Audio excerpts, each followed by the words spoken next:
इफिसियों 4 अध्याय उसका 17 से लेकर 19 तक हम लोग पढ़ेंगे, ठीक है ना। यहाँ पर ऐसा लिखा है, इसलिए मैं यह कहता हूं और प्रभु में जताए देता हूं कि जैसे अन्य जाति लोग अपने मन की अनर्थ रीति पर चलते हैं। यहाँ गौर से सुनिएगा, इब्रानियों 9 का 14 में क्या पढ़े हम, ध्यान से, तुम्हारा विवेक को मरे हुए कामों से क्यों ना शुद्ध करेगा, ठीक है ना। इब्रानी 9 का 14 में क्या पढ़े, तुम्हारे विवेक को मरे हुए कामों से क्यों ना शुद्ध करेगा। इब्रानी 9 का 14 में पढ़े हम लोग। और 4 का 17 में इफिसियों पे क्या पढ़ रहे हैं, पौलुस कहता मैं तुम्हें जताए देता हूं और प्रभु में कि जैसे अन्य जाति लोग अपने मन की अनर्थ रीति पर चलते हैं। अब यहाँ पर एक चीज क्या हम लोग ध्यान याद रख सकते हैं, से मन की अनर्थ रीति बोले या फिर मरे हुए काम बोले, दोनों एक है, याद रहेगा। मन की अनर्थ रीति चाहे मरे हुए काम। दूसरे शब्दों में कहें तो बाइबल बताती है, पौलुस कहते हैं कि अपने आप को पाप के लिए मरा हुआ लेकिन परमेश्वर के लिए जीवित समझो। तो पाप के लिए मरा हुआ का अर्थ को देखें तो क्यों ऐसा बोल रहा है, वो इसलिए बोल रहा है कि ये तो जब तुम अन्य जाति थे, अर्थात जब तुम परमेश्वर की जाति नहीं थे, अर्थात जब तुम परमेश्वर के बच्चे नहीं थे, तो जो मन में आता था, अर्थात जो वचन में सही है गलत है उस हिसाब से नहीं, तो मन में आता था वो करते थे। यानी मन में जो आए वचन से वो है कि नहीं है, इससे कोई मतलब नहीं था। पहले था कि मन में आ गया तो बस करना ही करना है। मन में आ गया कि अरे सब करता है तो करना ही करना है। मन में आ गया कि हमारे मतलब जरूरी है तो करना ही करना। अनर्थ इसलिए माना जाता था, बाइबल से माना जाता है, क्योंकि जब आप प्रभु के दास हो गए तो आप वचन से मिलाते हैं कि नहीं नहीं सब करते हैं तो इससे मतलब नहीं है, हमारा खानदान करता है इससे मतलब नहीं, प्रभु का वचन से सही है कि नहीं सही है, हमको उस हिसाब से जांचना है ना। तो मन की अनर्थ रीति पर चलना या फिर मरे हुए काम, दोनों ही एक है, ठीक है ना, याद रहेगा आप लोगों को।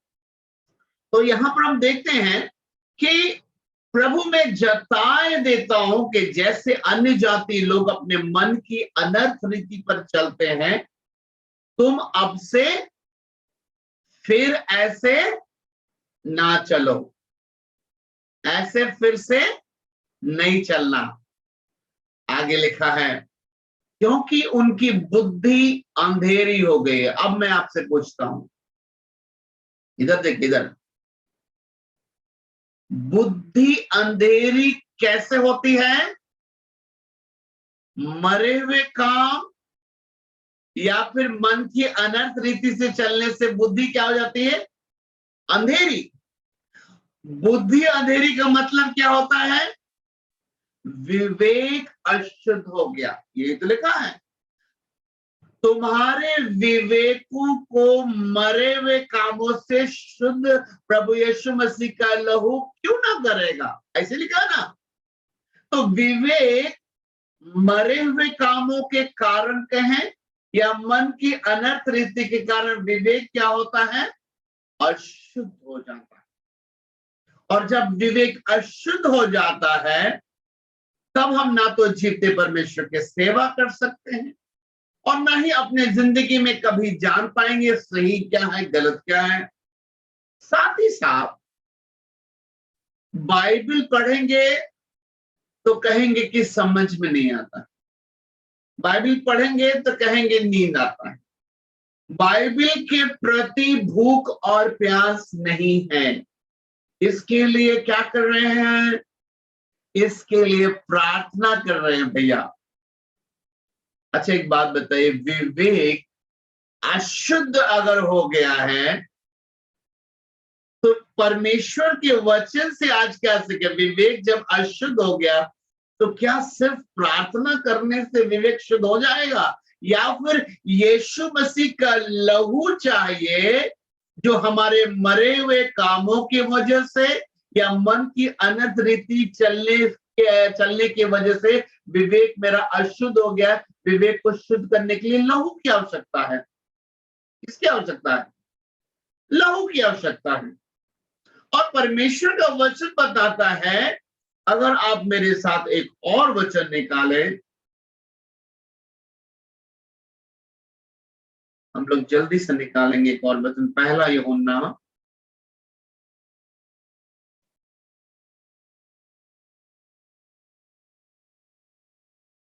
1:9। पहला यूहन्ना 1:9, यहां देखिए, यदि हम अपने पापों को मान ले, ध्यान रखिएगा, कौन व्यक्ति है यहाँ पर अभी? जिसको बाइबल पढ़ता है तो मन नहीं लगता है, बाइबल पढ़ता है तो समझ में नहीं आता है, बाइबल के लिए भूख प्यास नहीं है, प्रभु की सेवा सही रीति से नहीं करता है, जिंदगी में समझ में नहीं आता है सही क्या है गलत क्या है, मीटिंग के समय नींद आने लगता है, सोने लगता है, सेवा के लिए बोलता है धुने नहीं है। ये सब कौन है? विवेक जिसका अशुद्ध हो गया। समझ रहे ना? याद रखिएगा, विवेक जब अशुद्ध हो जाता है तो क्या आवश्यकता है? बाइबल 9:14 से इब्रानी में क्या देखे हैं? परमेश्वर का पुत्र यीशु का लहू हमारे विवेकों को मरे हुए कामों से या फिर मन की अनर्थ रीति पे चलने वाले हालातों से शुद्ध कर सकता है। लेकिन क्या? परमेश्वर का लहू। और अब पहला यूहन्ना उसका 1:9 में देखे, अब यहां लहू की अगर बात करें तो देखिए क्या लिखा है।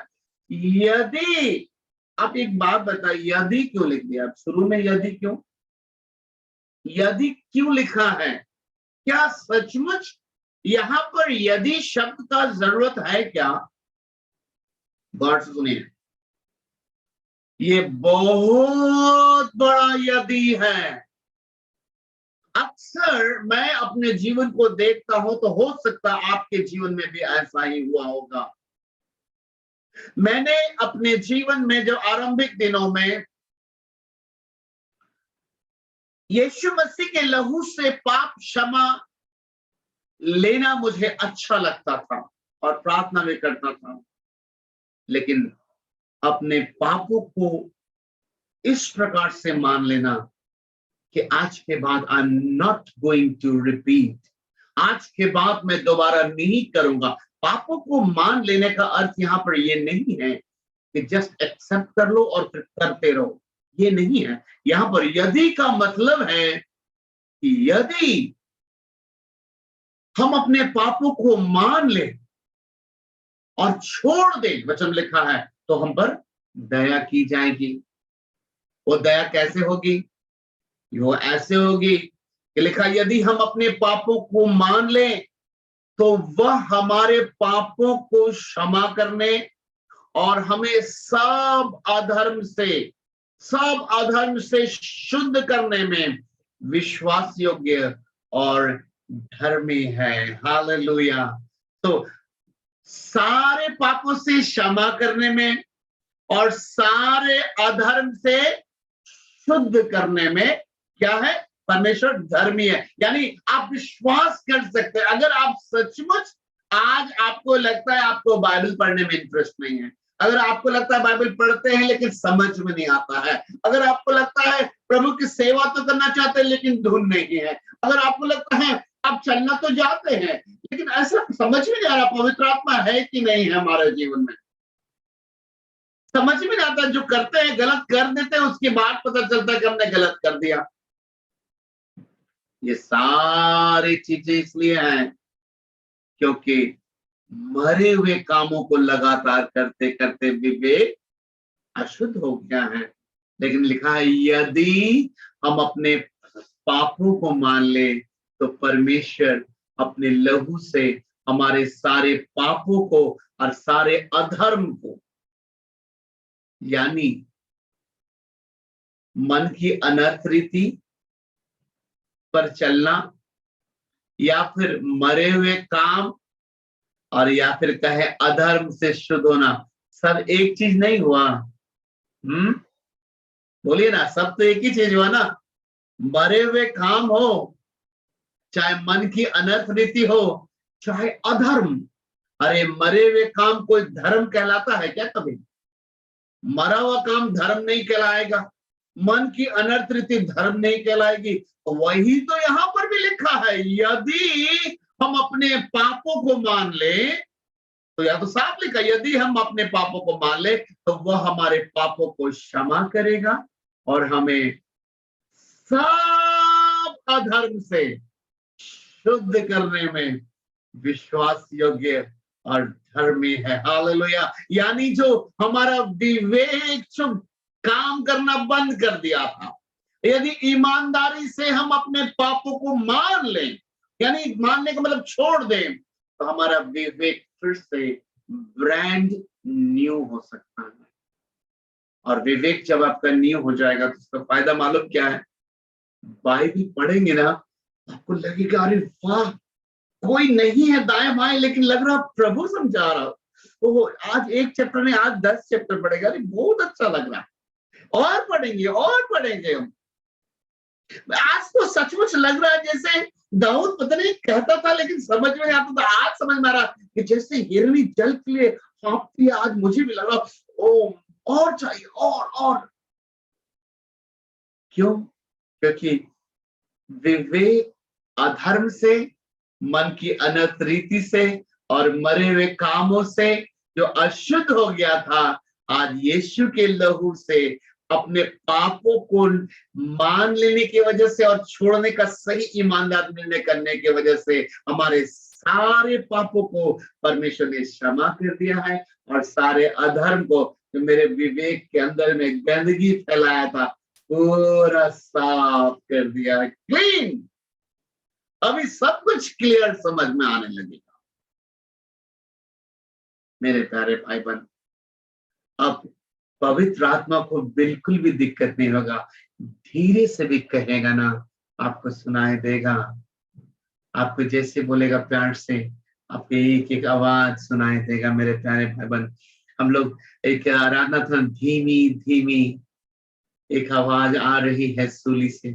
आज वो धीमी आवाज हम लोग नहीं पहुंच रही है, लेकिन जब आप सचमुच ईमानदारी से अपने विवेकों को मरे हुए कामों से शुद्ध होने के लिए, मन की अनर्थ रीति से निकलने के लिए, अधर्म से बाहर आने के लिए, यदि आप अपने पापों की क्षमा के लिए यीशु मसीह के पास आते हैं, तो बाइबल में प्रॉमिस है कि परमेश्वर अपने पुत्र यीशु के लहू से आपके सारे पापों को क्षमा करेगा और सारे अधर्म को शुद्ध कर देगा। मेरे प्यारे भाई बहन, जानते हैं जैसे ही ऐसा होगा ना, मैं सच बता रहा हूं, आप अपने आप को अब ना तो बीमार समझेंगे, अब आप अपने आप को ना तो कमजोर समझेंगे, बट आप अपने आप को एक बहुत ही रिच, बहुत ही धनवान समझेंगे। आप अपने आप को बहुत ही बलवान समझेंगे, क्योंकि अब आपको ऐसा लगेगा कि अब कोई साथ हो चाहे नहीं हो, प्रभु मुझसे बात।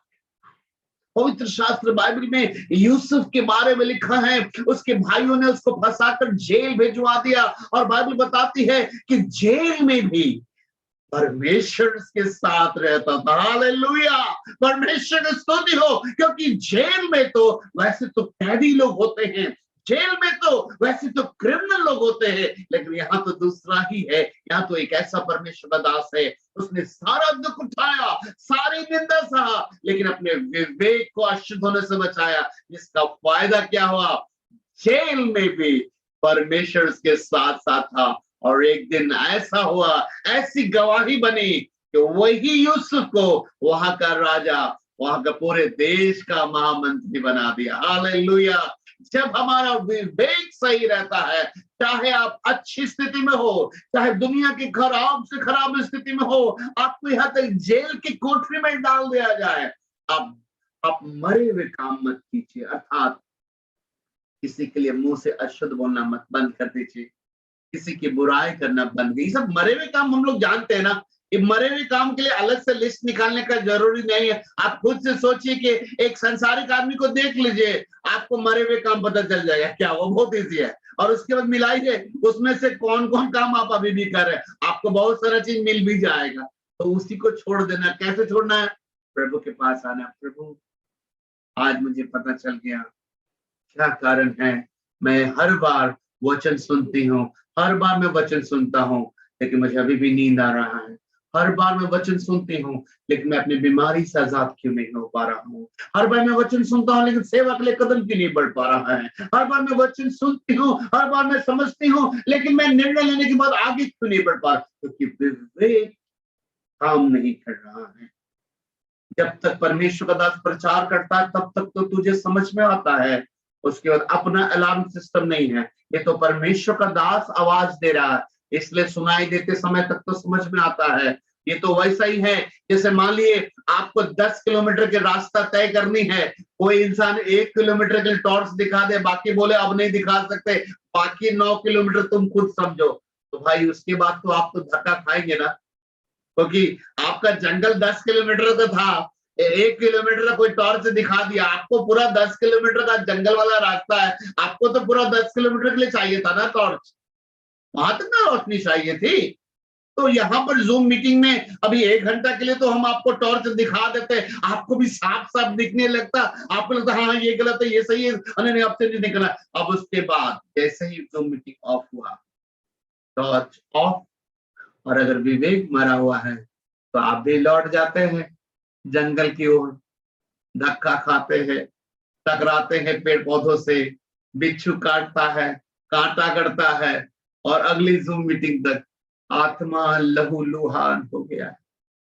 अब फिर से परमेश्वर का दास ऑन करके फिर टॉर्च मारता वचन से, फिर समझ में आता है, फिर निर्णय लेते हैं, लेकिन अपना विवेक को मरे हुए कामों से हम शुद्ध करने के लिए नहीं आ रहे निर्णय के साथ। इसका नतीजा ये है कि कोई भी आपको कितना दिन तक टॉर्च दिखाएगा। सोचिए ना, एक दिन हम भी आपके बीच से चले जाएंगे, है ना, कोई तो हमेशा नहीं रहेगा यहाँ पर। थोड़ा सा सोचिएगा उस दिन क्या होगा। हमको आप लोगों के लिए सच में बहुत चिंता होता है, सबके लिए, खुशी और नीतू के लिए भी, सबके लिए, क्योंकि मैं जब देखता हूँ यूट्यूब में, फेसबुक में, सब जगह में, ऐसे तो कहने के लिए बहुत सारे परमेश्वर के दास हैं। ऐसे तो आप देखेंगे तो वो लोग भी ऐसा प्रचार करते हैं जैसे 100% सही प्रचार कर रहे हो, पूरे दावे के साथ प्रचार करते हैं, लेकिन मैं जानता हूं कि ये कितना कठिन है समझ पाना आत्मिक रीति से कि वो सही चीज रख रहा है या गलत चीज रख रहा है, हमारे जीवन के लिए वो अच्छा है या बुरा है, आप नहीं समझ पाएंगे। कई बार आपको लगेगा नहीं ये भी तो परमेश्वर का वचन ही है ना, आपको ऐसे ही लगने लगेगा। नहीं मेरे प्यारे, परमेश्वर का वचन तो शैतान ने भी कहा था यीशु मसीह से कि कंगूरे पे ले जाकर बोला कि कुछ जा लिखा है तो वो तेरे दूतों को तेरे निमित्त भेजेगा, लेकिन क्या सचमुच यीशु मसीह को पूछ जाना चाहिए था इसलिए कि वचन में लिखा है? ऐसे बहुत सारे परमेश्वर के दास है जो खुदवा दे रहे हैं, लोगों को उछाल दे रहे हैं बोल के लिखा है, लेकिन यीशु मसीह ने कहा तुरंत वचन को सही से समझा, सही जगह इस्तेमाल होना जरूरी है। यीशु मसीह ने कहा कि ये भी लिखा है, यानी प्रभु ने ये नहीं कहा कि तू जो कह रहा है वचन से बाहर आ, आप ध्यान कीजिएगा, प्रभु ने ये नहीं कहा कि तू वचन से गलत बोला, ऐसा बोला क्या यीशु मसीह ने? हाँ, नहीं, यीशु मसीह ने ऐसा नहीं कहा। यीशु मसीह ने कहा ये भी लिखा है कि तू अपने परमेश्वर की परीक्षा। मेरे प्यारे भाई बहन, यीशु मसीह जीवित परमेश्वर है, पिता की ओर से आए थे, आज्ञाकारी जीवन बिताए थे, वो पवित्र शास्त्र का ज्ञान रखते थे, उसमें समय बिताते थे, पवित्र आत्मा का अगुवाई से भरा उनका जीवन था, वो समझ गए। लेकिन हम और आप क्या सचमुच आने वाले दिनों में अगर एक अच्छा अगुवा नहीं रहा हमारे बीच में, तो क्या सचमुच कोई दास लुसिफर का व्यक्ति होकर यूट्यूब के माध्यम से, फेसबुक के माध्यम से बोलेगा ये भी लिखा है, क्या आप तुरंत पकड़ पाएंगे? मैं नाम नहीं लूंगा। हाल ही में मैंने एक बहुत ही नजदीकी ऐसे दास को मैंने देखा कि फेसबुक में प्रचार कर रहा था, विश्वास के ऊपर प्रचार कर रहा था और कह रहा था कि इसीलिए मूसा ने जो है उसका इतना अच्छा विश्वास था, अपने विश्वास के कारण जो है वो कनान देश में प्रवेश करने पाया, क्योंकि मूसा परमेश्वर का भय मानता था। वो ऐसे प्रचार कर रहा था। मैं हैरान था कि मूसा के बारे में लिखा है कि अविश्वास के कारण नहीं प्रवेश कर पाया था, और वो ठीक उल्टा बोल रहा है, विश्वास के कारण बोल रहा है, खुल के प्रचार कर रहा है। और सबसे मजेदार बात, फेसबुक में ढेर सारा लाइक उस पर किया जा रहा है। लाइक करने वाले और भी ग्रेट हैं। क्यों ग्रेट होते हैं मालूम है? लाइक करने वाले वो लोग खुद से कभी स्टडी नहीं करते। आप लोग भी ऐसे ही हैं, हम सही बोल रहे गलत कर रहे हैं आप कभी भी नहीं जांचते हैं। आपको लगता है भैया भैया इज ग्रेट, अरे भैया is not great, God is great, Yeshu Masih great है, हमको काहे ग्रेट बनाते हैं? आप चेक करो बाइबल में, भैया जो वचन से बता रहे सही है कि गलत है। नहीं चेक करोगे आदत खराब हो जाएगी। चेक करो। इससे पहले कि हम आपके बीच से उठा लिए जाएं, विवेक को सही रखिए मेरे प्यारे भाई बहन। विवेक सही रहने से आपको सबसे बड़ा बेनिफिट जानते क्या होगा? ऐसा बहुत सारा दास को परमेश्वर जब चाहेगा खड़ा कर सकता है। परमेश्वर के लिए कोई बड़ा काम नहीं, लेकिन हम सबकी अपनी अपनी जिम्मेदारियां हैं। जब हम लोग बार बार वचन सीखते हैं, और अगर आप विवेक ठीक कर लेंगे ना, तो पवित्र आत्मा ही आपके साथ हो जाएंगे।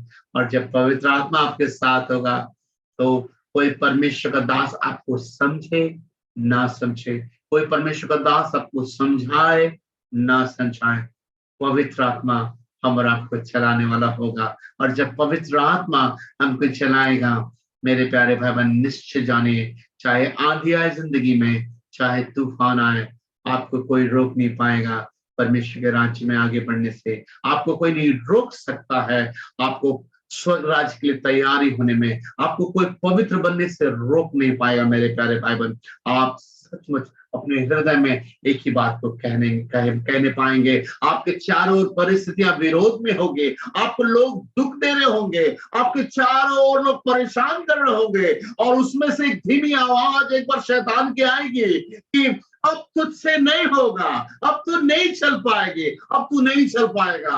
और वैसी घड़ी में भी, क्योंकि आपका विवेक अच्छा है, क्योंकि आपने पवित्र आत्मा को अपने जीवन में काम करने के लिए दिया है, पवित्र आत्मा आपको बोलेगा कि बेटा मैं तुम्हारे साथ, और आप बोलेंगे यस। कौन मुझको मसीह के प्रेम से अलग कर सकता है? क्या नंगाई, क्या तलवार, क्या जोखिम, क्या प्रधानताएं, क्या अधिकार, कोई वस्तु मुझे मसीह के प्रेम से अब अलग नहीं कर सकता है। आइए मेरे प्यारे भाई बहन, हम लोगों ने 3 वचनों को सीखा है। 3 शब्दों पे मैं आपको कहूंगा, ध्यान रखिएगा। पहला शब्द था मरे हुए काम, दूसरा शब्द था मन की अनर्थ रीति, और तीसरा था अधर्म। और तीनों ही चीजें हमारे जीवन में विवेक को अशुद्ध कर देती है, लेकिन प्रभु का वादा है कि प्रभु यीशु का लहू हमें इन अशुद्धता से नया कर दे। तो विवेक नया होगा, पवित्र आत्मा एक इंजीनियर के समान उसको अगर नया टूल्स दीजिएगा, तो बेहतर काम हमारी जिंदगी में और हमारी जिंदगी से कर सकेगा। आइए हम लोग प्रार्थना में जाएं।